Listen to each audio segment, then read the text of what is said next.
प्यारे मित्रों, आराध्य जीवन चैनल में आपका हार्दिक स्वागत है। मित्रों, सामाजिक और पारिवारिक कलह में कटुवचन की ही प्राथमिकता रहती है, अर्थात सामाजिक कलह में गाली जैसे अपशब्द ही मुख्य वजह होती है।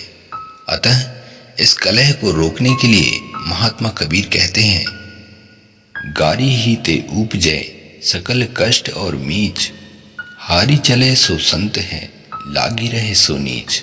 अर्थात हे प्यारे मित्रों, समाज में या परिवार में कलह की शुरुआत मनमुटाव अर्थात भेदभाव रखने से होती है और यही धीरे धीरे अपशब्द अर्थात गाली गलौज तथा मानहानि जैसे अनेक सामाजिक कर्मों में बदल जाता है और यही एक परिवार, समाज और राष्ट्र जैसे पवित्र बंधनों को तोड़ने का मुख्य कारण है। मित्रों, संत कबीर का इशारा इस दोहे के माध्यम से भेदभाव जैसी कुरीतियों को नष्ट करने की ओर है, क्योंकि भेदभाव के कारण ही एक समाज के कई टुकड़े हो गए हैं जो आज अशांति का मुख्य कारण है। इसलिए इससे बचने का एक ही उपाय है कि यदि कोई मूर्खतावश कोई अपशब्द कह रहा है तो सिर्फ वहां से चले जाना ही बुद्धिमानी है, अन्यथा सिर्फ समय की बर्बादी और हृदय को पीड़ा ही होगी। क्योंकि यदि हम गाली का उत्तर देते हैं तो गाली देने का समय, फिर बहस बंद होने के बाद भी कटु विचार आने का समय और फिर समय उपरांत उसका प्रायश्चित करने का समय, अर्थात देखा जाए तो सिर्फ एक अमूल्य समय की बर्बादी और व्यर्थ ही हृदय की पवित्रता को नष्ट करना है।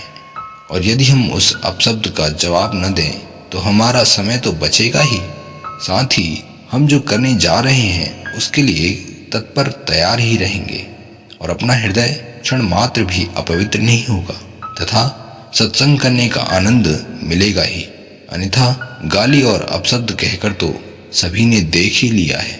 संत कबीर कहते हैं कि हारी चले सो संत है लागी रहे सो नीच। तो मित्रों, अपशब्द का जवाब सिर्फ मौन है, क्योंकि इसका अंत नहीं हो सकता, इसलिए इसकी शुरुआत ही न होने दो और अपने परमात्मा के भजन में हृदय को लगाए रखें। इसके लिए हृदय भाव बिल्कुल ही सरल और मृदु होना चाहिए। अतः अपने भजन से मन को हटने ही न दो। ये संसार तो ऐसा ही था, है और आगे भी रहेगा। मित्रों, यहाँ तो हम सिर्फ भजन करने और सकाम भाव रख के कर्म करने आए हैं, न कि इस संसार के उलझन में उलझने के लिए। हे प्यारे भक्तों, संसार एक भंवर है और इस भंवर में न फंसना ही महानता है और इस महानता को प्राप्त करने के लिए सद्गुरु के मीठे वचनों को सुनना बेहद जरूरी है, अन्यथा इस संसार में फंसे रह जाएंगे।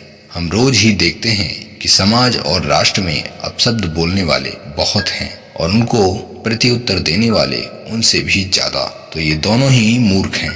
अपशब्द कहने वाला तो मूर्ख है, परंतु उसका उत्तर देने वाला महामूर्ख है और इसमें हानि सिर्फ उत्तर देने वाले की ही है, क्योंकि गाली देने वाला तो और कुछ दे नहीं सकता। तो उसे लेना या न लेना बुद्धिमानी और मूर्खता को प्रदर्शित करता है। मित्रों, हृदय की पवित्रता के लिए संतोष सम शीतल सदा का भाव रखना बेहद जरूरी है, तभी जीवन धन्य होगा। प्यारे मित्रों, यह थी महात्मा कबीर की अमृतवाणियां जो हमारे जीवन में शांति का उदय करती हैं। आपको आपके इस आराध्य जीवन चैनल में ऐसी अमृतवाणियां मिलती रहेंगी जिससे जीवन अमृतमय बना रहेगा। प्यारे मित्रों, जीवन में भौतिक वस्तुएं हों या न हों, अपने जीवन को ऐसी अमृतवाणियों और प्रेरणाओं से सुसज्जित जरूर करें जिससे यह जीवन सुंदर, मनोहर और सुगंधित स्वर्ग बन जाए। तथा ऐसी प्रेरणाओं के लिए अपने आराध्य जीवन चैनल से जुड़े रहें। मित्रों, हमेशा स्वस्थ रहें तथा समय से हर कार्य को करें, सद्गुरुदेव की वाणियों को कंठस्थ करें और आध्यात्म को और भी अधिक प्रबल बनाएं। इसी के साथ हमें आज्ञा दें। नमस्कार, धन्यवाद, जय हिंद, वंदे मातरम।